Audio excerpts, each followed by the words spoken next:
So you also talk about a man in your community, and you want to talk about him too. Oh, Mr. Mattis? Mr. Mattis. How did Mr. Mattis start? Mattis, remember from the first day you know Mr. Mattis? Tell me about him. well, when we were little, my mother made the wedding dress for somebody who lived over in Silent Hill. Silent Hill? Yeah. So that was the first time I went to Silent Hill. But Silent Hill, where the house was, is like a saddle, right? You come from up at the house, you go down in the middle, and right down in the middle, there was where Mr. Mattis was. And he had a little bakery down there. But we only used to get Mr. Mattis, he used to bring the bun that he used to make. You call them like hot cross bun. They join on to each other. Yes. So we used to get them from Mr. Mattis via the donkey.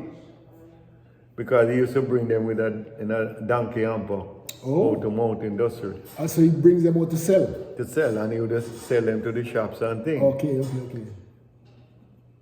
But I got interested with Mr. Martis because you're just curious how he baked them. Yeah. So we used to run down the hill to go watch when he baking the buns and things like that. And it was very interesting seeing him taking them out of this little... What kind of oven? Electric oven? No, electric what? A little oven. It wasn't too big, but at that time we called it that a big oven. A big oven. Because nobody had an oven that big, yeah. Right? And he used to have a stick where he used to take out the trays and pull out the bun and then he put in some more.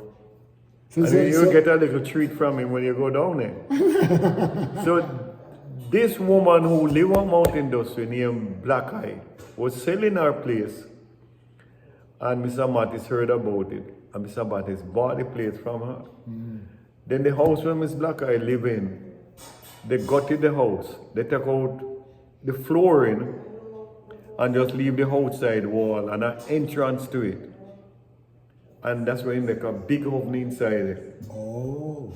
And at that time, I think it's like, I don't know if he could get, when he heat up the oven, the time he had no way of telling how hot the oven is. Right, because he used to put wood inside it and then light the wood. And I think what they used to do, when they get it burning good, it's like a coal kiln. It burn for like, they must have, how I think they used to do it, I'm just saying so. They probably just say, time it. Yes. How long it was burning for inside the thing there. Then they would, because they didn't have no way to tell how hot inside it was. So when they make the bread and everything happen, they would sweep out all the thing from out the oven. Right. And push the bread inside it. Okay, so they sweep it out because they just need the heat, they don't need the fire. They don't need the fire no more. They couldn't keep the fire, yeah. Right. Okay. So they sweep out everything and then them start putting the bread inside it. Yeah. So they could do like 2 batch of bread inside it before the oven cool down again and wouldn't be able to bake another bread. But that was time consuming. Every time it get cold, they would have to heat up the oven again. That's putting wood. Putting wood in a lot of wood. Yeah, it was cheaply, they chopped down trees. Okay. And they would take the wood inside it. And he would go around like mango tree, hockey tree, guango tree, any type of dense wood. And they would just throw it in and burn it. Dense meaning that it burns longer. Yeah, and give off good heat. Yeah. Okay. Man, and Mr. Is bakery thrived? I mean. Oh yeah. After he started our Mount Industry, he started moving up. But after his death, things started to change, and his son moved away from that burn wood oven. He bought a big plant and was able to heat the oven electrically. And that makes a lot of difference. But you told me about your sister Marva and an experience more. Oh, Mr. Mattis, Mr. Mattis. After Mr. Mattis learned to drive, Yes. he had a little, I remember a little truck, a little Bedford truck. Yes. Right? But he used to use that truck for everything. He would distribute bread with it. He would go get wood with it. Anything, you bring flour to make more bread, he would go to Kingston. So that was his main truck. But at the same time, like if he went to Kingston to deliver bread or something like that, and he was coming back, when my younger sister goes to school out Glengarth. Glengarth is like nearly 2 miles away to walk the mountain. So they would go to school in the morning on the bus, but school over early and they would come back, either walking or get a ride. But if Mattis was there, all of them would pile on to Mattis because he was a good man. He would not pass a school child, right? So one day it was just perfect timing. School was over, and all the kids coming to Mount Industry would just turn up walking, and he stopped the little truck. And all the kids pile on to the truck same time. And Marva tell me, before you could turn around, what happened? The two front wheels come off. The two front wheels of Mr. Mattis said, no, some of you have to get off. And they start coming off on the two front wheels, right back down to the ground. If you ask Mama about it now, she'll tell you about Mr. Mattis. Yeah.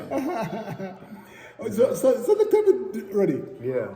How has all these really rootsy experience impacted your life? I mean, well, when you realize, when you start work and you get out and you realize how poor your parents were and how they struggled to get you out of Mount Industry to a better place. You just can't understand it. it's humbling. Because out of nothing,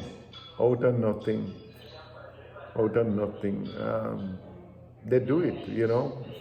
And I thank them every day for every effort. My mother was a no nonsense. She never take no for your answer.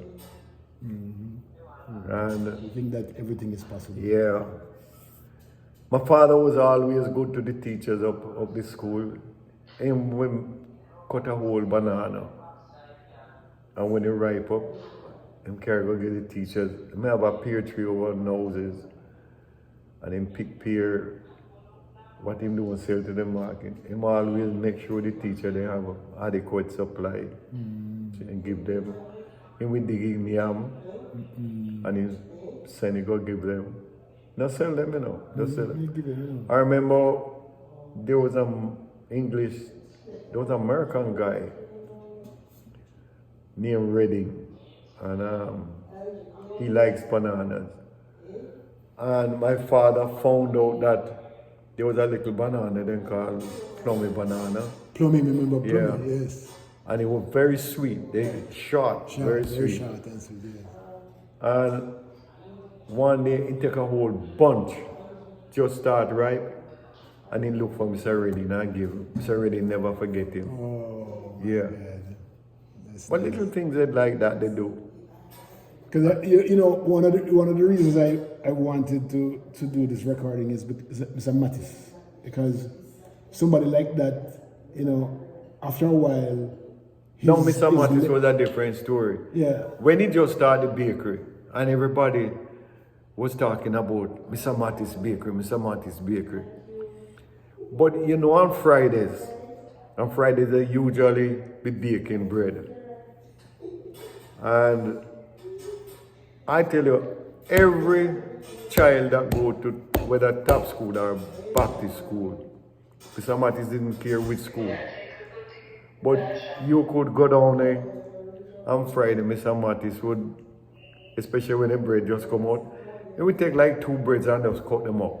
Oh. And the butter from out, the butter Yes. Him just lay just some butter on there. The big butter pan. Yeah. And him take a knife and just take out the butter or a spoon and put some butter on it.